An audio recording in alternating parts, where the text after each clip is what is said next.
bengkel yang di pohon mangga itu, yang daunnya sudah pecah itu. Ah, ayam membala. Ditahi ayam dulu. Pokelnya, pokel ke umbutnya itu. Membala. Assalamualaikum warahmatullahi wabarakatuh.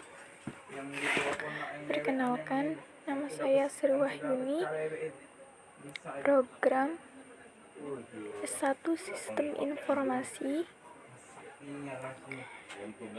Di sini saya akan menjelaskan komponen-komponen komputer.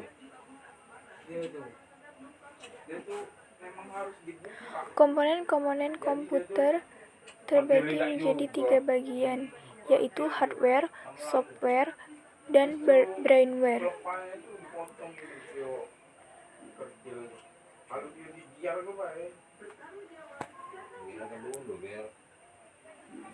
A. Hardware. Hardware adalah segala perangkat atau komponen komputer yang bersifat dapat dilihat dengan mata dan dapat disentuh secara langsung. Dengan kata lain, hardware adalah komponen yang memiliki bentuk yang nyata. Seperti kita ketahui, komputer memiliki beberapa komponen yang bekerja sama untuk mengubah informasi mentah menjadi informasi baru yang mudah dipahami oleh manusia. Jika komponen tidak melakukan sebagaimana mestinya, proses pengolahan informasi atau data pada komputer tidak akan berfungsi dengan baik. Hardware memiliki fungsi utama, yaitu menerima input, pengolahan data atau informasi, memberikan output, dan menyimpan data atau informasi. Hardware juga memiliki beberapa jenis, yaitu motherboard adalah komponen komputer tempat kita merancang atau memasangkan komponen-komponen komputer lainnya seperti prosesor, video card, hard disk. Motherboard berfungsi untuk menghubungkan setiap komponen komputer tersebut agar bisa saling berkomunikasi satu sama lain. Motherboard memiliki spesifikasinya masing-masing. Adapun CD-ROM. Jika sebuah komputer diibaratkan sebagai seorang manusia, maka prosesor adalah otak manusia tersebut. Prosesor atau CPU adalah sebuah komponen komputer yang bertugas untuk eksekusi instruksi atau melakukan perhitungan-perhitungan. Sebelum membeli sebuah prosesor harus mencari tahu terlebih dahulu soket prosesor apa yang dimiliki oleh motherboard, apakah CD-ROM, DDR, DDR2. Selanjutnya ada RAM. RAM adalah singkatan dari Random Access Memory, yaitu sebuah komponen komputer yang berfungsi untuk menyimpan data sementara dari suatu program yang sedang kita jalankan, dan data-data tersebut bisa diakses secara acak atau random.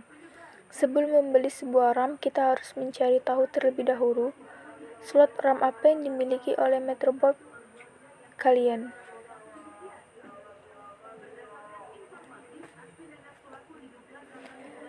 Adapun video card. Video card ini adalah berfungsi untuk menghasilkan output gambar yang ditampilkan di monitor. Sebelum membeli sebuah video card, harus mencari tahu terlebih dahulu slot video card apa yang dimiliki oleh motherboard kalian, apakah slot PCL, AGP, PCLY, PCL Express. Adapun shortcut. Shortcut berfungsi untuk menghasilkan suara dan menyediakan port-port inputan dan outputan. Shortcut biasanya telah disediakan secara onboard di motherboard baru yang ada di pasaran saat ini.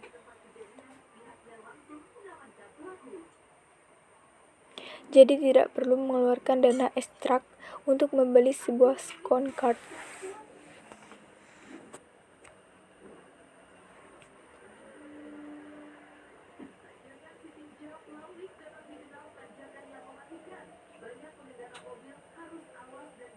Adapun CD-ROM, walaupun tanpa sebuah optical disk drive, komputer kita bisa nyala atau berfungsi tanpa CD-ROM.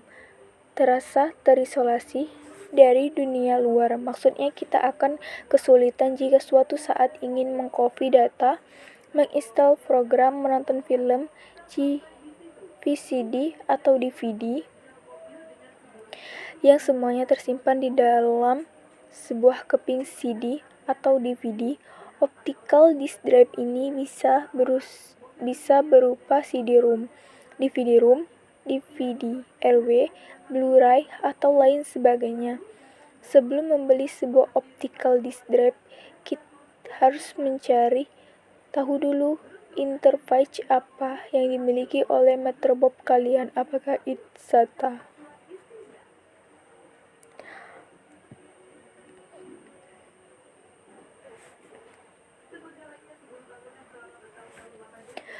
Monitor adalah komponen komputer yang berfungsi untuk menampilkan gambar yang di-output dari video card. Monitor komputer yang banyak tersedia di pasaran saat ini adalah monitor CRT atau monitor tabung dan monitor LCD. Namun saat ini kebanyakan orang-orang lebih memilih menggunakan monitor LCD, terutama di kantor-kantor. Karena monitor LCD ini selain tampilannya lebih modern, juga memiliki kelebihan lainnya, yaitu hemat speech dan hemat listrik. Adapun keyboard dan mouse. Keyboard dan mouse berfungsi sebagai alat input untuk memasukkan perintah teks, karakter, atau menggerakkan objek pada antar muka grafis untuk diproses oleh komputer. Ukuran dan bentuk dari kedua alat ini cukup beragam, namun fungsinya sama saja.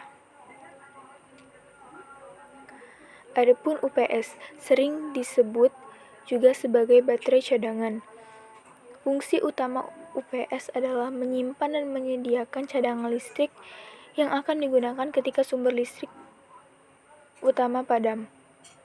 Selain sebagai cadangan listrik, UPS juga berfungsi sebagai stabilizer yang mengatur aliran listrik agar sesuai dengan yang dibutuhkan. Adapun printer, yang terakhir, printer berfungsi sebagai alat output cetak dari dokumen elektronik baik bentuk teks maupun grafis. Pada komputer rumahan biasanya menggunakan kertas sebagai media cetaknya, sedangkan fungsi scanner adalah kebalikan dari printer, yaitu memindai input data dari luar komputer ke dalam bentuk elektronik yang dapat diolah secara digital.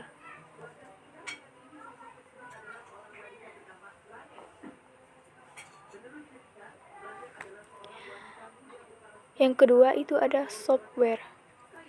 Software adalah suatu perangkat yang berisi serangkaian instruksi, program, prosedur, pengendali, pendukung, dan aktivitas-aktivitas pengolahan perintah pada sistem komputer. Jadi, software merupakan komponen abstrak dari susunan sistem komputer.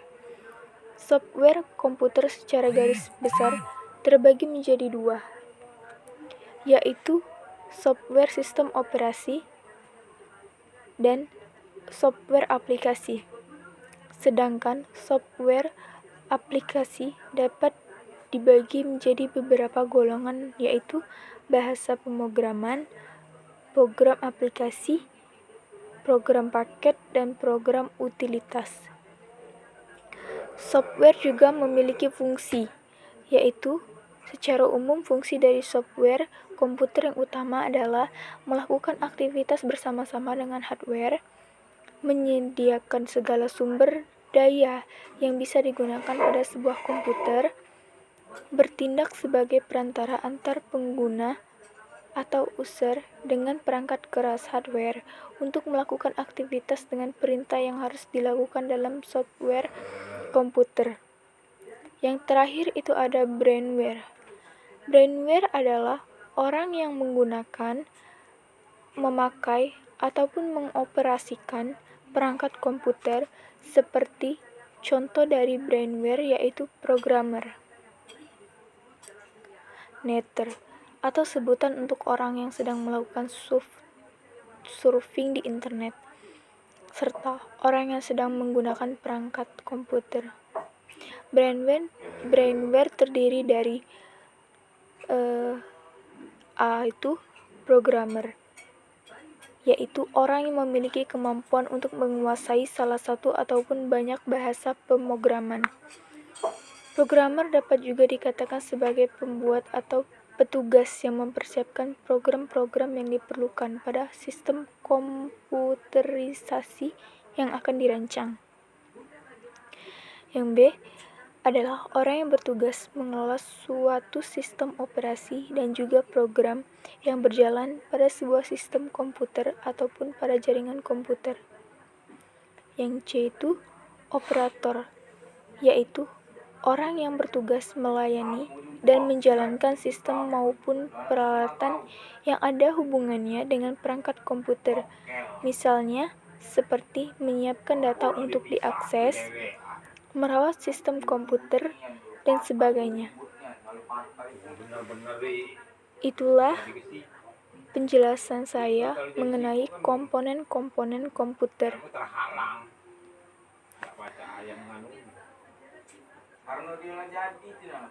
Mohon maaf bila saya ada kekurangan kata atau tutur kata saya yang salah.